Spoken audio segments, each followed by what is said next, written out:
Natambua uwepo wa viongozi wetu wa dini, tumekuwa nao eneo hili muda wote. Mheshimiwa mgeni wetu, karibu sana. Tunamshukuru sana Mwenyezi Mungu, siku ya leo amekufikisha salama katika mkoa wetu wa Singida, na tuseme karibu sana. Sisi ndugu zako wa Singida, leo hiki kikiwa ndio kituo cha kwanza, tunamshukuru sana Mwenyezi Mungu kwa mambo mengi aliyotutendea. Tunamshukuru Mwenyezi Mungu na kumpongeza sana Mheshimiwa Daktari Samia Suluhu Hassan, Rais wa Jamhuri ya Muungano wa Tanzania, kwa ushindi mkubwa alioupata kutoka kwenye uchaguzi mkuu uliopita.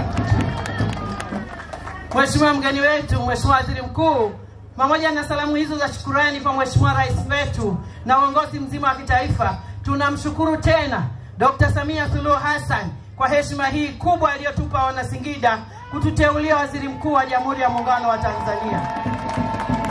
Lakini tunakushukuru wewe mwenyewe kwa kuamua baada ya shughuli za uteuzi uje kwanza kusalimia nyumbani, upate baraka za wazee wako, ndugu zako, na kama unavyowaona hawa ni wengi, lakini utaendelea kukutana nao wengine wengi zaidi katika vituo mbalimbali.